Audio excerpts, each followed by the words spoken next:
Hello cuties, आज हम बात करने वाले हैं my girlfriend is an alien के सीज़न 2 के एपिसोड 28 की। एपिसोड की स्टार्टिंग होती है, ज़ाओकी फैंगलैंग से पूछ रही होती है कि तुम्हारी क्या क्या विशेस हैं और उनकी तुम लिस्ट बना लो और जल्दी से अपने घर पे जाओ, पूरी लिस्ट बना लेना। और फिर फैंगलैंग को अपने रूम से निकाल देती है और फिर फैंगलैंग के बारे में ही सोच के सैड हो जाती है। फैंगलैंग उसकी उस हरकत से थोड़ा तो शॉक होता है कि यार ज़ाओकी को क्या हो गया। वो ज़ाओबू से भी पूछता है कि ज़ाओकी ठीक तो है ना। ज़ाओबू कहती है हाँ वो बिल्कुल ठीक है। फिर नेक्स्ट डे दिखाते हैं, फैंगलैंग अपनी लिस्ट ज़ाओकी को दिखा देता है और फिर वो दोनों उन सबको पूरी करने में लग जाते हैं। वो शॉपिंग पे जाते हैं, घूमते हैं, साइकिलिंग करते हैं और बहुत सारे काम करते हैं। फिर ज़ाओकी फैंगलैंग से कहती है देखो तुम्हारी विश कितनी सिंपल थी, हमने आज इतनी सारी कंप्लीट कर ली और फिर भी मुझे कोई भी सेंस ऑफ अचीवमेंट नहीं हो रहा। फैंगलैंग कहता है कि विशेस क्या है इससे फ़र्क नहीं पड़ता, मायने ये रखता है कि मैं इनको पूरा किसके साथ कर रहा हूँ। और फिर वो ज़ाओकी से कहता है कि आई लव यू ज़ाओकी, मैं तुम्हारे साथ जो भी चीज़ करता हूँ वो सारी चीज़ें मेरे लिए बहुत इंपॉर्टेंट हो जाती हैं। जितना टाइम तुम मेरे पास रहती हो उतने टाइम में बहुत ज़्यादा खुश रहता हूँ। और उस सब को सुन के ज़ाओकी बहुत इमोशनल हो जाती है। फिर फैंगलैंग ज़ाओकी से पूछता है कि तुमने यहाँ पर अपने लिए क्या विश मांगी। ज़ाओकी कहती है कि मैं तुम्हें नहीं बता सकती और तुम भी मुझे अपने विश मत बताओ वरना हम दोनों की विश पूरी नहीं होंगी। फिर फैंगलैंग ज़ाओकी से कह ही रहा होता है कि तुम बहुत ज़्यादा सुंदर हो, क्योंकि ज़ाओकी स्टार्स की तारीफ़ कर रही थी। और फैंगलैंग जब ज़ाओकी की साइड देखता है तब तक ज़ाओकी सो चुकी थी। फैंगलैंग ज़ाओकी को घर पे लेके आता है। वो ज़ाओकी से पूछता है कि अचानक से इसे क्या हो गया, ये ठीक तो है ना, इतनी कमज़ोरी कैसे आ गई। ज़ाओकी कुछ कहना ही चाह रही थी, इतने में ज़ाओकी उठ जाती है और वो कहती है ऐसे कुछ नहीं हुआ, वो मुझे कल नींद नहीं आई थी तो आज मुझे थोड़ी सी नींद आ गई और अब मैं सो ही जाऊँगी, तो तुम घर पे जाओ। फैंगलैंग कहता है अगर कुछ प्रॉब्लम है तो तुम्हारे पास ही रुक जाता हूँ, तुम्हारा ख्याल रख लूँगा।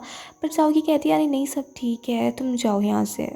फिर दिखाते हैं फैंगलैंग जियांशी से मिलने जाता है और जियांशी उसे ज़ाओकी के बारे में सब कुछ बता देता है। फैंगलैंग ये सब सुन के जियांशी से कहता है कि अब मैं ज़ाओकी को कन्विंस करूँगा कि वो अपने प्लेनेट पे वापस चली जाए। जिसको सुन के जियांशी कहता है कि जितना मैंने तुम्हें सेल्फिश समझा था उतने तुम हो नहीं। वो फैंगलैंग से कहता है कि मेरे पास एक और ऑप्शन है। जब मैंने तुम्हारा हार्मोन एलिमेंट एब्जॉर्व किया तब मुझे उसमें पता चला कि उसमें एक स्पेशल एलिमेंट है जिससे हम यहाँ पे अर्थ पे सर्वाइव कर सकते हैं। बट उसके लिए ज़ाओकी को खुद ही उस एलिमेंट को डिकम्पोज करना पड़ेगा। बट इस टाइम ज़ाओकी बहुत ही ज़्यादा वीक है और वो ऐसा नहीं कर सकती। इसलिए तुम एक काम कर सकते हो, उस हार्मोन एलिमेंट को एक्सट्रैक्ट करो और वहाँ पे पता लगाओ कि कौन सा स्पेशल एलिमेंट उसमें यूज़ किया गया है और फिर उसको एक पोशन में कन्वर्ट करके तुम ज़ाओकी को वो दे सकते हो। अगर तुम इसमें फ़ेल हो गए तो फिर ज़ाओकी के लिए डिसीज़न मैं लूँगा। फिर दिखाते हैं जैसे ही फैंगलैंग अपने अपार्टमेंट में पहुंचता है, वहाँ पे ज़ाओकी बैठी हुई थी। वो फैंगलैंग से कहती है कि चलो अब हम बची हुई अपनी विशेस कल पूरी करेंगे। फैंगलैंग उसको देख के कहता है कि तुम बहुत ज़्यादा थकी हुई हो ना। ज़ाओकी कहती है अरे मैं तुम्हारे साथ रहती हूँ तो मुझे कभी भी थकान नहीं होती। फैंगलैंग उससे कहता है कि मुझे तुम्हारी उस सर्वाइवल एनर्जी के बारे में पता चल चुका है। ज़ाओकी कहती है कि मैं तुम्हें परेशान नहीं करना चाहती थी, इसलिए मैंने तुम्हें कुछ नहीं बताया था। मैं तो बस ये चाहती थी कि लास्ट टाइम पे हम दोनों खुश रहें। और फिर फैंगलैंग उसको बता देता है कि जियांशी ने बताया है कि एक ऐसा मैटर है जो हार्मोन से एक्सट्रैक्ट किया जा सकता है जिससे तुम्हारी सर्वाइवल एनर्जी बढ़ जाएगी। एंड नेक्स्ट डे लैब में ज़ाओकी फैंगलैंग की हेल्प कर रही होती है हार्मोन को एक्सट्रैक्ट करने में और जिससे उसकी तबीयत बहुत ज़्यादा ख़राब हो जाती है। फैंगलैंग उसको घर पे लेटाता है और उससे कहता है कि तुम यहाँ पे रेस्ट करो और मैं तुम्हारे लिए वो जल्दी से पोशन कंप्लीट कर देता हूँ। फिर दिखाते हैं फैंगलैंग रात दिन लगा रहता है जल्द से जल्द उस सर्वाइवल पोशन को बनाने के लिए। फिर आखिरकार वो पोशन तैयार हो जाता है।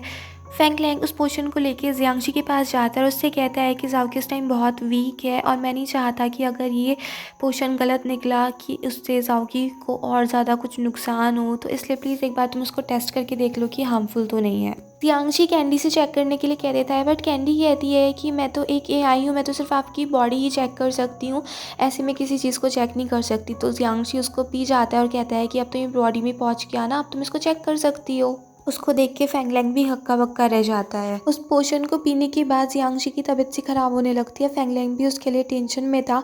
जियांशी कहता है टेंशन मत लो, मुझे कुछ नहीं होगा। कैंडी टेस्ट करने के बाद कहती है कि इस पोशन से सर्वाइवल रेट नहीं बढ़ सकता, इसमें भले से वो एलिमेंट है जिससे सर्वाइवल रेट बढ़ेगा बट इसमें कुछ और ऐसे एलिमेंट भी हैं जिनसे आपकी बॉडी को हार्म हो सकता है, तो ये वो पोशन नहीं है।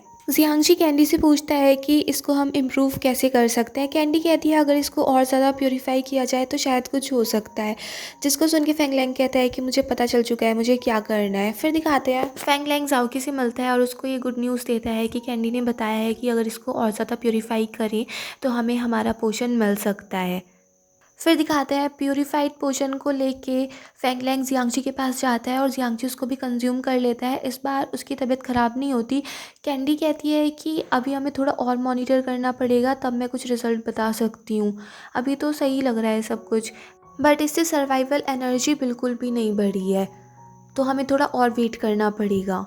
फिर दिखाते हैं बस चाय के रेस्टोरेंट में जाओकी बहुत ज़्यादा भूखी थी। वो एकदम से केक खाने ही वाली थी, पर जाओबू उसको टोक देती है कि तुम्हें पता है ना, ऐसे खाना खाने से तुम्हारी एनर्जी और ज़्यादा जल्दी से वेस्ट हो सकती है, क्योंकि फूड को डिकम्पोज करने में बहुत ज़्यादा एनर्जी चली जाती है। तुम बस पानी पी सकती हो। जाओकी कहती है कि मैं खाना कब खाऊंगी, मुझे बहुत ज़्यादा भूख लगी है।